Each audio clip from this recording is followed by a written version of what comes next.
Hear the story. My wife of 19 years told me about her friend setting her up on a blind date. She had a girls' night out with her friend Tanisha. Tanisha set her up apparently with a guy that she had slept with a few weeks earlier. Tanisha was hooking up with someone else and set my wife up with the past hookup. My wife went out at 7 p.m. and came home at 3 a.m. The confession came completely out of the blue. She said she was sorry and wanted to work on our marriage, waterworks, and begging for forgiveness. She said that nothing happened between her and the guy because Tanisha had slept with him. She knew agreeing to meet this guy was wrong and going to meet him was even worse. I don't believe that nothing happened like she is saying. She also said that the guy works at a sawmill and you make more money. I think that's why I am the better option. Basically, she was confessing to actively trying to replace me. If she could find someone with a better paying job, this post would be much different. Not long after this girl's night out and before the confession, my wife and Tanisha had a total meltdown of their friendship. Suddenly, they went from best friends to Tanisha is a liar and a manipulative, jealous person according to my wife.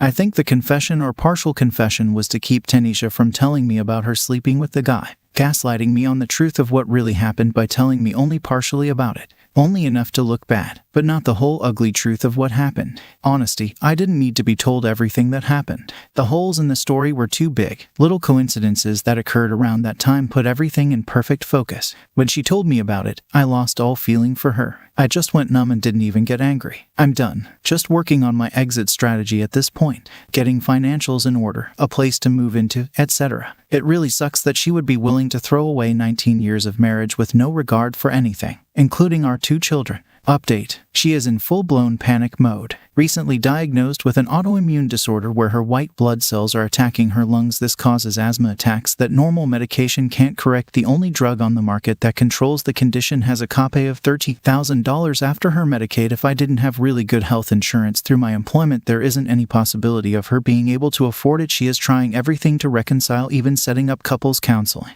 We made it through 2.5 sessions. Explains why she came clean on partial truth and wants to fix things. Counseling went the way I figured it would. Every session was all about everything I had done wrong ever, including my working 50 hours each week to make ends meet because she has partial disability and doesn't work. I'm not saying that I'm perfect by any stretch of the imagination. Everything was brought up, including our 2 children. Well, except I was informed that the mention of her date night was off limits. About halfway through the 3rd session, the counselor looked her in the eye and asked, if you have such a high-power radar to detect what everyone else is doing wrong, point that radar at yourself and tell me what you do wrong. The proverbial shit hit the fan. My soon-to-be ex-wife started yelling at the counselor and wanted to know why she was attacking her when we were there so she can fix me. After a few minutes of back and forth, my soon-to-be ex-wife stormed out crying.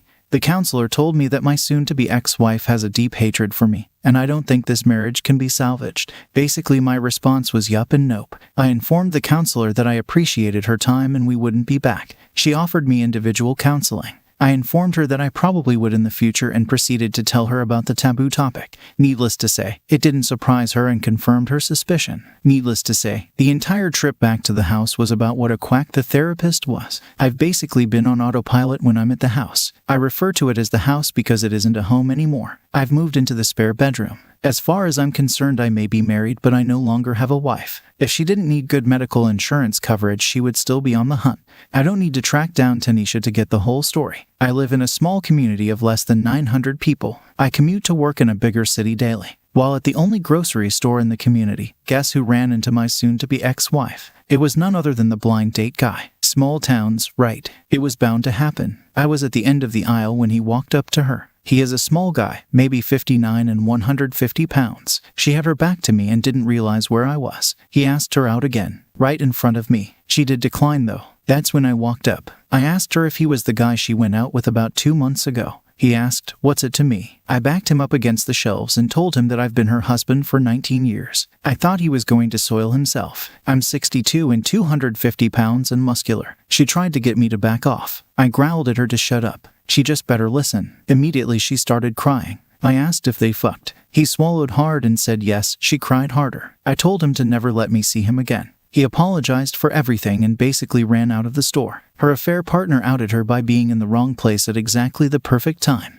If it hadn't been him, I would have eventually to get the story. Needless to say, most of the time I'm on autopilot. It's as if all emotion is gone. I have to fake happiness while I'm with my children. I don't know if it is an emotional self-defense mechanism to keep things from falling further apart. I know I should be in some kind of distress over this. One day it's going to hit hard. I no longer trust the things I know to be true. Do my children really love me? Or do they love the things I give them? Do my parents? Do they only love the fact that I got good grades in school, never got into trouble? The only thing I'm certain of is I can't stay in this sham of a marriage. I get up, go to work, barely eat or sleep. The only people I've told about this are strangers on the internet. I have no one to talk to about this. I go from one day to the next pretending I'm normal. Maybe my soon-to-be ex-wife was right. The therapist does need to fix me. Just a quick reminder to hit the subscribe button. I really appreciate it. It helps me a lot. Now moving on to our second story. My wife is cheating with my co-worker. I'm 33 male and my wife is 30 female. We have been together for 11 years, and I thought everything was good between us until recently. For some context, I work as a dispatcher for truckers and it's a pretty good job. I get good benefits and I make enough where we can both be comfortable.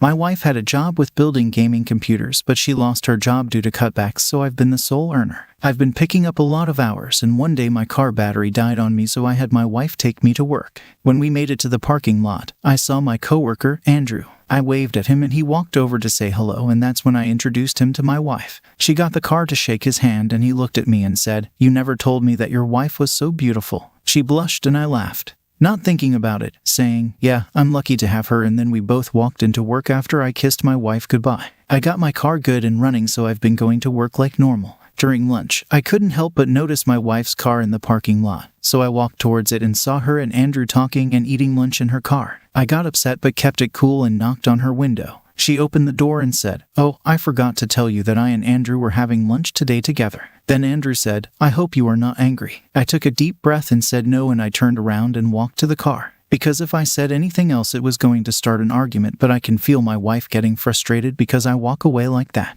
Later that day when I got home, she blew up one saying that I embarrassed her in front of Andrew. I said, "Why do you even care, and when did you even start hanging out with him?" She said, "I am a grown-ass woman, and I don't have to tell you shit," and then walk off. Since then she has been distant, and I noticed she's been on her phone, more calling and texting her friends. I just know that it's Andrew, but I don't want to accuse her. Then I'm wrong and I look like an asshole, but at the same time I want to say something. I don't know what to do. Update: I'm gonna put it in my wife's car and trail to see if I can find anything and collect evidence so I don't get fucked if I'm in court if we do end up divorcing. A part of me doesn't want to do it because I don't know if I can handle the pain. Niam, this went through a lot and been through a lot of shit, and I can't believe she really going to throw it away this easily, but I'm still gonna have to do it. Update number 2. My friend gave me his airdrop and I hid it in my wife's car and followed her. She told me that she was going to see a friend, but I didn't believe it, so I followed her in my friend's car to make sure she couldn't spot me. After a 20-minute drive, she drove up to a hotel. I'm not gonna lie, I felt sick and my heart kept pounding. I was really hoping that I was wrong and she was seeing a friend, but instead I saw Andrew waving at my girlfriend. And then I saw her running and jumping on this guy and kissing him. I was so hurt and angry I wanted to get out and beat Andrew's ass and tell my wife to get all of her shit out of the house, but I didn't. Instead I took out my phone, took some pictures, and drove off when I saw them walk into the hotel. I went home and cried, screamed, yelled, and punched a hole in the wall. I called my friend to come over and I showed him the pictures and started crying again. I screamed, 11 years down the fucking drain. My friend gave me a hug and told me to get a lawyer and to keep stacking up evidence against her. I didn't know if I could keep up the face anymore, but I told my friend I'll try. So during these past weeks I've been stacking up evidence and keeping my distance. I've seen them go to restaurants, movies, and hotels. And every time it hurt, but I tough it out. She always told me she was going out with her friends or family, but I never called her and said okay. I thought I could keep it up for at least a few more days, especially because the lawyer I'm seeing says that I have more than evidence to make sure I win and keep everything when we divorce. But I think I messed up yesterday. My wife didn't even tell me happy birthday, but her parents did. When I went to work, my co-workers got me a cake and some gifts. I tried holding back the tears because for a moment I forgot about everything, at least until I saw Andrew. He got me a gift and I faked smile and said thank you. When I opened it was the comic Batman.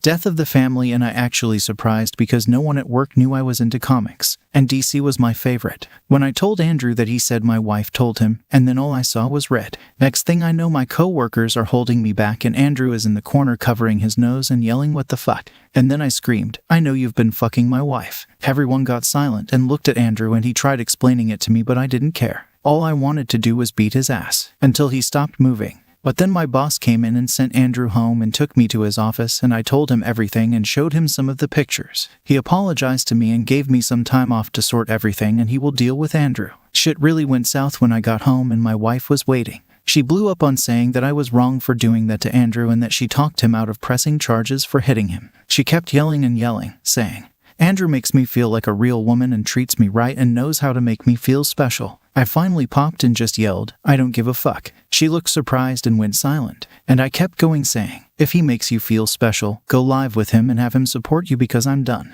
Then she had the nerve to cry and say that she was sorry. She tried saying how Andrew caught her at a moment of weakness. But I just took a deep breath and told her to get a lawyer because we're getting a divorce. She really tried to apologize and said that she couldn't afford one and that we needed to work on ourselves. But I just looked at her and told her to pack up. She kept crying and begging. But I just got her suitcase and called her sister to come pick her up. She locked herself in the bathroom, saying she won't come out until I was willing to work things out with her. I kept telling her that I didn't want to work anything out and that we needed space because when I saw her I felt angry and hurt. She finally got out and apologized, and then she packed her shit and waited outside for her sister. Now I'm finally in the house alone and I can't stop crying. I feel so many things and I just don't know anymore. Sorry if I was all over the place with my post. I'm just feeling horrible and emotional, but I am planning on seeing a therapist soon. I'll definitely update everyone once all this blows over. I'd like to thank everyone again for the advice and support. This is the last update from the user on this story. There are no further updates as of now. If the user releases an update in the future, I will post it with a part 2, so make sure to subscribe to this channel. Second story, I cheated and cannot forgive myself. Hello everyone, I'm a 20-year-old woman who was in a relationship with a guy whom I thought I would eventually marry. Unfortunately, one night I got drunk and ended up sleeping with someone else. I confessed to my boyfriend, and he rightfully ended the relationship. It's important to note that we were in a long-distance relationship. Despite the breakup, we're still friends, but I understand that getting back together is unlikely due to my betrayal. I was surprised by my own actions because I had been cheated on multiple times before and had always sworn never to do the same. In my freshman year of college, I was involved in hookup culture, which I now deeply regret. Prior to college, I had a boyfriend who cheated on me and subjected me to a traumatic experience, which I never shared with anyone. Reflecting on my actions, I realized that I was never truly happy on my own and hadn't healed from past heartbreaks and betrayals. At present, I'm struggling with overwhelming guilt, shame, and regret. I've turned to reading the Bible, realizing its significance in living a fulfilling life and building successful relationships. I've also started therapy to work through my emotions. While I can't undo my mistakes, I am committed to personal growth. I feel a deep sense of shame about my past and have decided to remain celibate until I find someone with whom I want to spend my life. My ex and I initially started as friends with benefits, a decision I now recognize as unwise, especially after understanding the power of lust.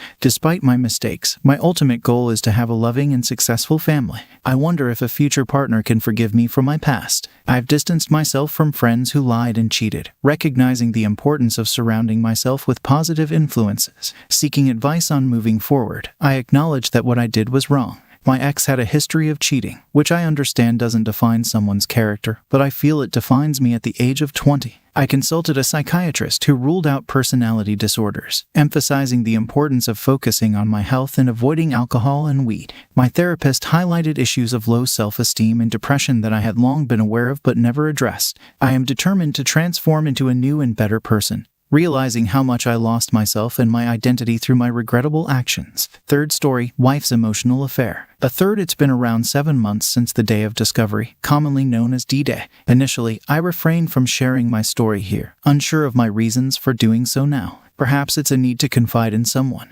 Regardless, here's my story. I'm a 34-year-old male, and my wife is 30. We've been together for 12 years, married for 5, and have an elementary school-age child together. To provide some context, I've held a commercial driver's license for a few years. While I did some work with it, I despised the lifestyle of being constantly on the road. Family time and being at home were always more important to me than chasing a paycheck across the country for weeks at a time. Eventually, I found myself in a position to purchase a beautiful semi-truck. Before making this decision, I discussed it extensively with my wife. The primary reason behind my interest in this venture was her plan to return to school full-time. The idea was that by owning the truck, I could supplement our income, allowing her to focus on her education without financial worries. This is where the complications arose. Although she wasn't enthusiastic about the idea, she acknowledged it as our best opportunity to support her education. She understood the significant amount of time I would spend on the road, away from home. It was a tough spot for her, managing the household with 3 dogs, an elementary school-age child, a full-time job, and the daily chores. However, she was aware of all these responsibilities, and we had discussed them before I purchased the truck. Initially, everything seemed fine. When I was home for my brief 34-hour reset, I pitched in with household tasks, caught up on chores, and prepared to leave again. Throughout my time on the road, communication with my wife was a constant effort, adhering to strict rules about phone use while driving an 80,000-pound vehicle. As a commercial driver, safety always took precedence, and texting while behind the wheel was not an option. During stops for loading or unloading, I caught up on messages and engaged in conversation. While away, I had expressed a desire for phone intimacy and more explicit photos, considering our marital connection. Initially, my wife was hesitant about phone intimacy, expressing discomfort with the idea. I respected her boundaries and didn't press the matter. The exchange of explicit photos was infrequent, limited to occasional bathtub selfies. However, a significant shift occurred around April. Suddenly, she began sending a multitude of provocative pictures, wearing sexy outfits, using filters, and posing in peculiar areas of our home like the basement and living room. The change raised concerns. The pictures were alluring, yet the sudden and random nature seemed odd.